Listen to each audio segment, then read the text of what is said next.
Hello everyone, welcome to our YouTube channel study with Sandeep sir. इस video में हम दीनदयाल उपाध्याय गोरखपुर विश्वविद्यालय के बीएड सेकेंड सेमेस्टर के फर्स्ट पेपर जिसका शीर्षक स्कूल मैनेजमेंट एंड लीडरशिप है और जिसकी परीक्षा दिनांक आज 14/7/2023 को संपन्न हुई है और इसका पेपर आईडी आप देख रहे हैं जैसा कि अपनी स्क्रीन पे 0459 है के प्रश्न पत्र के आंसर की को लेकर आए हैं। तो इस आंसर की के द्वारा आप अपने उत्तरों की जांच कर सकते हैं। तो आइए हम लोग बीएड सेकेंड सेमेस्टर के first paper school management and leadership के क्वेश्चन पेपर को देखते हैं कि उसमें कौन कौन से प्रश्न पूछे गए थे और उनके क्या सही उत्तर है। तो जैसा कि आप अपने स्क्रीन पर देख सकते हैं कि इस प्रश्न पत्र में कुल आपसे 40 प्रश्न पूछे गए थे। उनमें से जो पहला प्रश्न है वह है कि इनमें से कौन विद्यालय समय सारणी के निर्माण की व्यवहारिक समस्या नहीं है। Which one is not the practical problem of making a school time table. Option A शिक्षकों का अभाव, ऑप्शन बी बहुत अधिक कक्षाएं एवं विषय, ऑप्शन सी विद्यार्थियों के विविध रुचि, ऑप्शन डी व्यवस्थित संसाधनों का अभाव। तो प्रश्न संख्या 1 का ऑप्शन बी आपका सही उत्तर हो जाएगा, बहुत अधिक कक्षाएं एवं विषय। क्वेश्चन नंबर 2 को देखते हैं। इसमें आपसे पूछा गया है कि इनमें से कौन एक अच्छे समय सारणी का सिद्धांत नहीं है। Which one is not the principle of a good time table. Option A उद्देश्य पूर्णता का सिद्धांत, ऑप्शन बी लचीलेपन का सिद्धांत, ऑप्शन सी प्रधानाध्यापक के रुचि को प्रमुखता देने का सिद्धांत, ऑप्शन डी गुणात्मक शिक्षा को महत्व देने का सिद्धांत। तो क्वेश्चन नंबर 2 का ऑप्शन सी आपका सही उत्तर हो जाएगा, प्रधानाध्यापक की रुचि को प्रमुखता देने का सिद्धांत। ये जो है एक अच्छे समय सारणी का सिद्धांत नहीं है। क्वेश्चन नंबर 3 को हम लोग देख लेते हैं। इसमें आपसे पूछा है कि किसके अनुसार समय सारणी विद्यालय का नियंत्रक होता है और इसके निर्माण में प्रधानाध्यापक को समस्त कौशल एवं ज्ञान की आवश्यकता है जिससे वह नियंत्रण करता है। Option A S N Mukherjee, option B G Keller एवं सी क्रुक, ऑप्शन सी के वर्मा, ऑप्शन डी रायबर्न। तो एक कथन एस एन मुखर्जी का है। तो क्वेश्चन नंबर 4 का ऑप्शन 3 आपका सही उत्तर हो जाएगा। क्वेश्चन नंबर 4 को हम लोग देख लेते हैं। इसमें आपसे पूछा गया है कि एक अच्छे विद्यालय पुस्तकालय का गुण इनमें से कौन नहीं है। Which one is not the quality of a good school library. Option A अच्छे पुस्तकों का चयन, ऑप्शन बी व्यवस्थित वाचनालय, ऑप्शन सी व्यवस्थित पुस्तकालय नियम, ऑप्शन डी विद्यालय उपलब्धि के आधार पर विद्यार्थियों को अनुमति।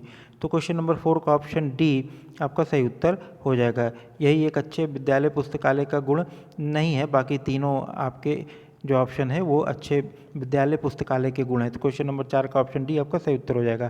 क्वेश्चन नंबर 5 को हम लोग देख लेते हैं। इसमें आपसे पूछा गया है कि इनमें से कौन एक अच्छे विद्यालय पुस्तकालय के उपयोग के विषय में सही नहीं है। Which one is not correct about the need of a good school library. Option A पढ़ने लिखने में मदद करती है, ऑप्शन बी प्रोजेक्ट एवं दत्त कार्यों को करने में मदद करती है, ऑप्शन सी ज्ञान एवं अनुशासन प्राप्त करने में मदद करती है, ऑप्शन डी सामाजिक विकास में मदद करती है। तो एक अच्छा विद्यालय का जो पुस्तकालय के उपयोग के विषय में जो सही है वह है कि पढ़ने लिखने में मदद ही करती है, प्रोजेक्ट और दत्त कार्य को करने में मदद करती है, ज्ञान और अनुशासन प्राप्त करने में मदद करती है, सामाजिक विकास में मदद करती है, ये गलत है। तो क्वेश्चन नंबर 5 का ऑप्शन डी आपका सही उत्तर हो जाएगा। क्वेश्चन नंबर 6 को हम लोग देख लेते हैं। इसमें आपसे पूछा गया है कि एक कक्षा कक्ष के लिए कम उपयोगी फर्नीचर इनमें से कौन है। ऑप्शन ए श्यामपट्ट, ऑप्शन बी विद्यार्थियों के लिए कुर्सी और मेज, ऑप्शन सी शिक्षक के लिए कुर्सी और मेज, ऑप्शन डी पायदान। तो क्वेश्चन नंबर 6 का ऑप्शन डी पायदान आपका सही उत्तर हो जाएगा। क्वेश्चन नंबर 7 को देखते हैं। इसमें आपसे पूछा गया है कि इनमें से कौन विद्यालय के निर्माण का सिद्धांत नहीं है। ऑप्शन ए विद्यालय की भावी आवश्यकताओं का सिद्धांत, ऑप्शन बी विद्यालय के वातावरण को प्रभावी बनाने का सिद्धांत, ऑप्शन सी प्रबंधन के स्वयं की रुचि का सिद्धांत, ऑप्शन डी विद्यालय के स्वस्थ विद्यालय वातावरण का सिद्धांत। तो क्वेश्चन नंबर 7 का ऑप्शन सी आपका सही उत्तर हो जाएगा। क्वेश्चन नंबर 8 को हम लोग देखते हैं। इसमें आपसे पूछा गया है कि इनमें से कौन विद्यालय के भौतिक ढांचे में सम्मिलित नहीं है। Which one is not included in school physical infrastructure. Option A विद्यालय भवन, ऑप्शन बी खेल का मैदान एवं प्रयोगशाला, ऑप्शन सी छात्रावास और बगीचा, ऑप्शन डी दुकान और क्लब। तो विद्यालय के भौतिक ढांचे में विद्यालय का भवन होता है, खेल का मैदान, प्रयोगशाला, छात्रावास और बगीचा होता है, दुकान और क्लब नहीं होता। तो क्वेश्चन नंबर 8 का ऑप्शन डी, क्वेश्चन नंबर 8 का ऑप्शन डी आपका सही उत्तर हो जाएगा। क्वेश्चन नंबर 9 को देखते हैं। इसमें आपसे पूछा है कि किसने प्रशासन को प्रक्रिया के रूप में परिभाषित किया है। Option A Henry Mintzberg, option B Henry Fayol, option C Henry केबिल, ऑप्शन डी हेनरी क्ले। तो हेनरी फ्योल ने प्रशासन को प्रक्रिया के रूप में परिभाषित किया है। तो क्वेश्चन नंबर 9 का ऑप्शन बी आपका सही उत्तर हो जाएगा। क्वेश्चन नंबर 10 को हम लोग देख लेते हैं। इसमें आपसे पूछा है कि किसने प्रशासन को नौकरशाही के रूप में वर्णित किया है। Option A Max Weber, option B F W. Taylor, option C Gulick, option D Brook Adams. तो मैक्स वेबर ने प्रशासन को नौकरशाही के रूप में वर्णित किया है। तो क्वेश्चन नंबर 10 का ऑप्शन ए आपका सही उत्तर हो जाएगा। क्वेश्चन नंबर 11 को हम लोग देख लेते हैं। इसमें आपसे पूछा गया है कि किसने प्रशासन में पोस्ट कार्ड का संप्रत्यय दिया है। Who gave the term POSDCORB in administration. Option A F W. Taylor, option B Gulick, option C ग्रेसन कैफावेयर, ऑप्शन डी ब्रुक एडम्स। तो पोस्ट कार्ड का जो कॉन्सेप्ट है उसको प्रशासन में देने वाले जो व्यक्ति हैं वो लूथर गुलिक। तो क्वेश्चन नंबर 11 का ऑप्शन बी आपका सही उत्तर हो जाएगा। क्वेश्चन नंबर 12 को हम लोग देख लेते हैं। इसमें आपसे पूछा है कि किसने वैज्ञानिक प्रबंध का दृष्टिकोण दिया। Option A Frederick W. Taylor, option B Paul R Mort, option C ग्रेसन कैफावेयर, ऑप्शन डी ब्रुक एडम्स।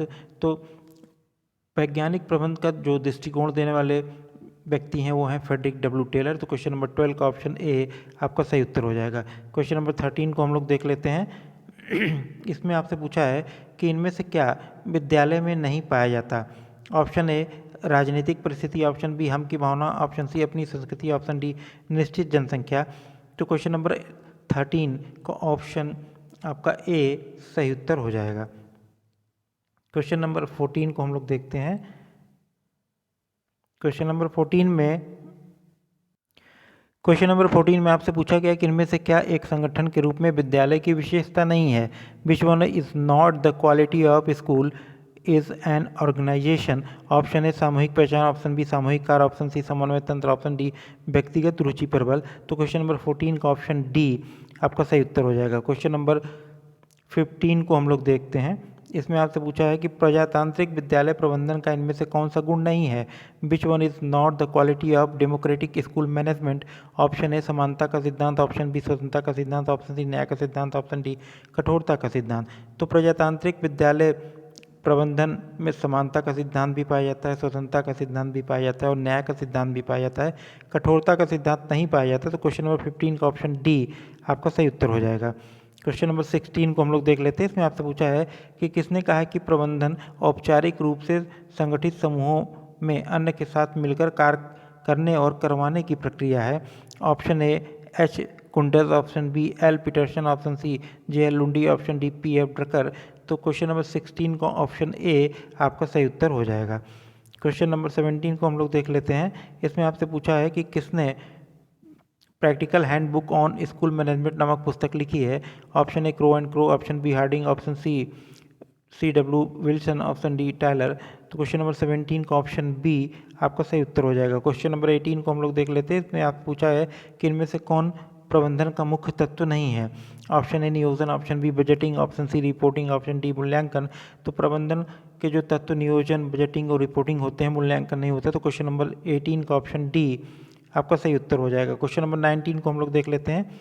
इसमें आपसे पूछा है कि किसके अनुसार शैक्षिक प्रशासन मानव जाति के एक समूह विद्यार्थियों को मानव जाति के दूसरे समूह अध्यापकों द्वारा मानव जाति के तीसरे समूह जनता के व्यवस्थापन में कार्य करते हुए निश्चित उद्देश्यों की ओर आगे बढ़ने के लिए प्रभावित करता है। Option A Paul R Mort, option C G कैफावेयर, option C J B Sears, option D H J नेस्विक। तो ये कथन पाल और मोर्ट का है। क्वेश्चन नंबर 19 का ऑप्शन ए आपका सही उत्तर हो जाएगा। क्वेश्चन नंबर 20 को हम लोग देख लेते हैं। इसमें आपसे पूछा गया है कि विद्यालय प्रबंधन के विषय में क्या सही नहीं है। ऑप्शन ए यह सदैव उद्देश्यपूर्ण होता है, ऑप्शन बी यह एक सामाजिक प्रक्रिया, ऑप्शन सी यह कला और विज्ञान है, ऑप्शन डी यह मात्र शिक्षकों के लिए है। तो विद्यालय प्रबंधन जो सदैव उद्देश्यपूर्ण होता है ये भी सत्य है, सामाजिक प्रक्रिया ये भी सत्य है और कला और विज्ञान भी ये भी सत्य है, यह मात्र शिक्षकों के लिए होता है, यह सही नहीं है। तो क्वेश्चन नंबर 20 का ऑप्शन डी आपका सही उत्तर हो जाएगा।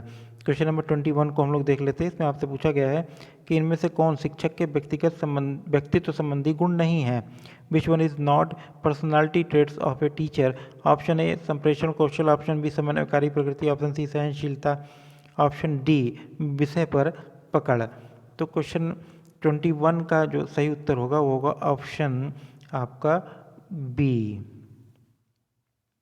क्वेश्चन नंबर 22 को हम लोग देख लेते हैं। इसमें आपसे पूछा गया है कि पोस्टकार्ड के पूर्ण रूप में इनमें से कौन सा शब्द सम्मिलित नहीं है। Which word is not included in the full form of POSDCORB? Option A planning, option B organising, option C reporting, option D reviewing. तो क्वेश्चन नंबर 22 का ऑप्शन डी आपका सही उत्तर हो जाएगा। प्लानिंग, ऑर्गेनाइजिंग और रिपोर्टिंग ये POSDCORB में सम्मिलित है, रिव्यूइंग नहीं है। तो क्वेश्चन नंबर 22 का ऑप्शन डी आपका सही उत्तर होगा। क्वेश्चन नंबर 23 को हम लोग देखते हैं। इसमें आपसे पूछा है कि विद्यालय में प्रधानाध्यापक के महत्व के बारे में क्या सही नहीं है? ऑप्शन ए विद्यालय का केंद्र बिंदु है, यह सही है। ऑप्शन बी विद्यालय के विकास में नेतृत्व की क्षमता का प्रभाव पड़ता है, यह भी सही है। ऑप्शन सी व्यक्तित्व का प्रभाव विद्यालय पर पड़ता है, यह भी सही है। ऑप्शन डी निर्णय लेने में आवश्यक नहीं है, यही गलत है। क्वेश्चन नंबर 23 का ऑप्शन डी आपका सही उत्तर हो जाएगा। क्वेश्चन नंबर 24 को हम लोग देखते हैं। क्वेश्चन नंबर 24 में देखिए आपसे क्या पूछा गया। तो क्वेश्चन नंबर 24 इसमें आपसे पूछा गया है कि इनमें से कौन प्रभावकारी विद्यालय प्रबंधन की विशेषता नहीं है? ऑप्शन ए उत्तरदायित्वों की सहभागिता, ऑप्शन बी समानता, ऑप्शन सी सहयोग एवं न्याय, ऑप्शन डी कठोरता। क्वेश्चन नंबर 24 का ऑप्शन डी आपका सही उत्तर हो जाएगा। क्वेश्चन नंबर 25 को हम लोग देखते हैं। इसमें आपसे पूछा गया कि इनमें से कौन प्रभावकारी विद्यालय प्रबंधन का सिद्धांत नहीं है? ऑप्शन ए लोकतांत्रिक मूल्यों का सिद्धांत, ऑप्शन बी लचीलापन का सिद्धांत, ऑप्शन सी समन्वय का सिद्धांत, ऑप्शन डी लाभ प्राप्त करने का सिद्धांत। तो क्वेश्चन नंबर 25 का ऑप्शन डी आपका सही उत्तर हो जाएगा। यही जो है प्रभावकारी विद्यालय प्रबंधन का सिद्धांत नहीं है, लाभ प्राप्त करने का सिद्धांत। क्वेश्चन नंबर 26 को हम लोग देख लेते हैं। इसमें आपसे पूछा है कि प्रशासन का कौन सा काल संक्रमण काल के रूप में जाना जाता है? ऑप्शन ए 1900 से 1935 तक, ऑप्शन बी 1935 से 1950 तक, ऑप्शन सी 1950 से 1975 तक, ऑप्शन डी 1975 से अब तक। तो क्वेश्चन नंबर 26 का ऑप्शन बी आपका सही उत्तर हो जाएगा। क्वेश्चन नंबर 27 को देखते हैं। इसमें आपसे पूछा है कि किसने कहा है कि नेतृत्व एक ऐसी क्रिया है जो व्यक्तियों को इस प्रकार प्रभावित करे कि वे अपनी स्वेच्छा से सामूहिक उद्देश्यों के लिए प्रयास करें? ऑप्शन है G R Terry, option B R Tannenbaum, option C Koontz, option D F W Taylor. तो क्वेश्चन नंबर 27 का ऑप्शन ए जी आर टेरी आपका सही उत्तर हो जाएगा। क्वेश्चन नंबर 28 को हम लोग देख लेते हैं। इसमें देखते हैं कि आपसे क्या पूछा गया है। क्वेश्चन नंबर 28 ये रहा आपका 28। इसमें आपसे पूछा है कि किसने नेतृत्व के सिद्धांत एक्स व वाई सिद्धांत दिए हैं? Option A Douglas McGregor, option B G R Terry, option C F W Taylor, option D Koontz और डोनल। तो एक्स वाई का जो सिद्धांत है वो डगलस मैकग्रेगर का है। तो क्वेश्चन नंबर 28 का ऑप्शन ए आपका सही उत्तर हो जाएगा। क्वेश्चन नंबर 29 को हम लोग देख लेते हैं। इसमें आपसे पूछा है कि इनमें से कौन शैक्षिक नियोजन का उद्देश्य नहीं है? ऑप्शन ए शैक्षिक विकास को दिशा देता है, ऑप्शन बी शैक्षिक तंत्र के लिए विविध नियोजन बनाता है, ऑप्शन सी शैक्षिक तंत्र में परिवर्तन के लिए होता है, ऑप्शन डी अपने रुचि को पूरा करने के लिए होता है। तो क्वेश्चन नंबर 29 का ऑप्शन डी आपका सही उत्तर हो जाएगा। यही शैक्षिक नियोजन का उद्देश्य नहीं है, बाकी तीनों जो है वो शैक्षिक नियोजन के उद्देश्य हैं। क्वेश्चन नंबर 30 को हम लोग देख लेते हैं। इसमें आपसे पूछा है कि इनमें से कौन शैक्षिक नियोजन की विशेषता नहीं है? ऑप्शन ए यह एक सतत प्रक्रिया है, ऑप्शन बी यह सर्वदा लक्ष्य उन्मुखी होती है, ऑप्शन सी यह व्यक्तिगत रुचि पर निर्भर करती है, ऑप्शन डी यह प्रशासन का अनिवार्य चरण है। तो क्वेश्चन नंबर 30 का ऑप्शन सी आपका सही उत्तर हो जाएगा। क्वेश्चन नंबर 31 को हम लोग अब देखते हैं। 31 में आपसे जो पूछा गया है वह है क्वेश्चन नंबर 31 ये रहा आपके। हाँ, क्वेश्चन नंबर 31 में आपसे पूछा गया है कि एक अच्छे संस्थागत नियोजन के विषय में क्या सही नहीं है? Which one is not correct about the good institutional planning?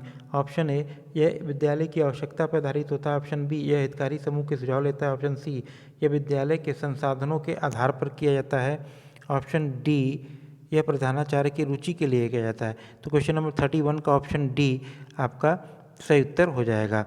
Question number 32 को देखते हैं। इसमें आपसे पूछा है कि इनमें से कौन शैक्षिक नियोजन का कार्य नहीं है? ऑप्शन ए शिक्षण प्रणाली में सुधारना, ऑप्शन बी विद्यालय पाठचर्या को सुधारना, ऑप्शन सी विद्यालय भौतिक संसाधनों को समृद्ध करना, ऑप्शन डी संस्थागत लाभ को ऊपर उठाना। तो क्वेश्चन नंबर 32 का जो सही उत्तर होगा वो होगा ऑप्शन डी क्वेश्चन नंबर 33 को हम लोग देख लेते हैं। इसमें आपसे पूछा है कि इनमें से क्या विद्यालय पर्यवेक्षण के विषय में सही नहीं है। यह एक सार्वभौमिक प्रक्रिया है, ऑप्शन बी यह एक सतत प्रक्रिया है, ऑप्शन सी यह लक्ष्य उन्मुखी होती है, ऑप्शन डी यह सर्वथा आवश्यक नहीं होती है। तो क्वेश्चन नंबर 33 का ऑप्शन डी आपका सही उत्तर हो जाएगा। क्वेश्चन नंबर 34 को हम लोग देख लेते हैं। क्वेश्चन नंबर 34 जिसमें देखते हैं आपसे क्या पूछा गया है। क्वेश्चन नंबर 34 में आपसे पूछा गया है कि शैक्षिक पर्यवेक्षण की आवश्यकता के विषय में क्या सही नहीं है। ऑप्शन ए तंत्र पर नियंत्रण रखने में सहयोग देता है, ऑप्शन बी प्रतिपुष्टि एवं प्रेरणा देता है, ऑप्शन सी प्रधानाचार्य को वित्तीय सहायता प्रदान करता है, ऑप्शन डी संसाधनों के उचित प्रयोग हेतु दिशा निर्देश देता है। तो क्वेश्चन नंबर 34 का ऑप्शन सी आपको ये आपका जो सही उत्तर हो जाएगा, प्रधानाचार्य को वित्तीय सहायता प्रदान करता है। क्वेश्चन नंबर 35 को हम लोग देख लेते हैं। इसमें आपसे पूछा है कि इनमें से कौन पर्यवेक्षण के रूप में प्रधानाचार्य द्वारा नहीं किया जाता।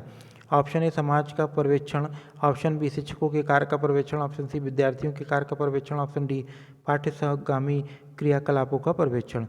तो इस प्रश्न का जो सही उत्तर होगा ऑप्शन ए समाज का पर्यवेक्षण।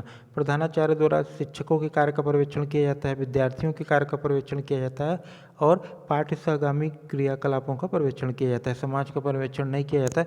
तो क्वेश्चन नंबर 35 का ऑप्शन ए आपका सही उत्तर हो जाएगा। क्वेश्चन नंबर 36 को देखते हैं। इसमें आपसे पूछा है कि विद्यालय में अनुशासन स्थापना में इनमें से कौन सहयोग नहीं कर सकता है।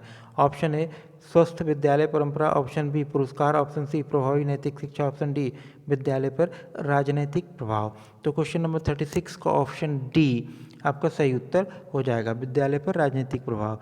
यह विद्यालय में अनुशासन स्थापना में कोई सहयोग नहीं कर सकता। क्वेश्चन नंबर 37 को हम लोग देखते हैं। इसमें आपसे देखिए क्या पूछा गया है। क्वेश्चन नंबर 37 आपका ये रहा, क्वेश्चन नंबर 37। इसमें आपसे पूछा है कि इनमें से क्या विद्यालय अनुशासनहीनता का कारण नहीं है।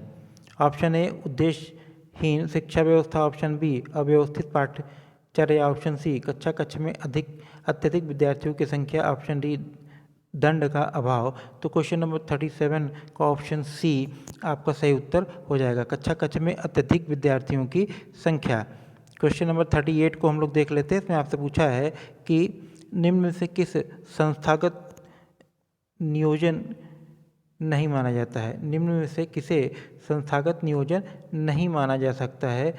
Which one can not be considered in institutional planning. Option A संस्था की आवश्यकता, ऑप्शन बी संसाधनों की परिस्थिति, ऑप्शन सी स्थानीय राजनीतिक रुचि, ऑप्शन डी भावी चुनौतियां एवं लक्ष्य। तो क्वेश्चन नंबर 38 का ऑप्शन सी आपका सही उत्तर हो जाएगा। क्वेश्चन नंबर 39 को हम लोग देख लेते हैं। इसमें आपसे पूछा गया है कि विद्यालय में पुरस्कार की आवश्यकता के संबंध में क्या सही नहीं है। ऑप्शन ए अच्छी आदतों को सहयोग देता है, ऑप्शन बी अच्छी उपलब्धियों में सहयोग देता है, ऑप्शन सी स्वस्थ प्रतिस्पर्धा में सहयोग देता है, ऑप्शन डी में वृद्धि करता है, आपकी ईगो को बढ़ाता है या इंक्रीज करता है। ये जो है सत्य नहीं है। बाकी आपकी अच्छी आदतों में सहयोग करता है, उपलब्धियों में सहयोग करता है, स्वस्थ प्रतिस्पर्धा में सहयोग देता है। तो क्वेश्चन नंबर 39 का ऑप्शन डी आपका सही उत्तर हो जाएगा। क्वेश्चन नंबर 40 जो इस प्रश्न पत्र का अंतिम प्रश्न है उसको हम लोग देख लेते हैं। उसमें आपसे पूछा गया है कि इनमें से दंड देने के किस सिद्धांत का प्रयोग विद्यालय में नहीं किया जाना चाहिए। ऑप्शन ए प्रतिकारात्मक सिद्धांत, ऑप्शन बी प्रतिरक्षात्मक सिद्धांत, ऑप्शन सी सुधारात्मक सिद्धांत, ऑप्शन डी उदाहरणात्मक सिद्धांत। तो क्वेश्चन नंबर 40 को ऑप्शन बी प्रतिरक्षात्मक सिद्धांत ये आपका सही उत्तर हो जाएगा। तो इस प्रकार आज का जो आपका बीएड सेकेंड सेमेस्टर का स्कूल मैनेजमेंट और लीडरशिप का क्वेश्चन पेपर था जिसमें 40 प्रश्न आपसे पूछे गए थे, उन सभी प्रश्नों के उत्तर आपको प्राप्त हो गए हैं। तो यदि ये वीडियो आपको अच्छा लगे तो इसको लाइक कीजिएगा, इसको शेयर कीजिएगा और यदि आप हमारे चैनल पे नए हैं तो चैनल को सब्सक्राइब करना मत भूलिएगा। धन्यवाद।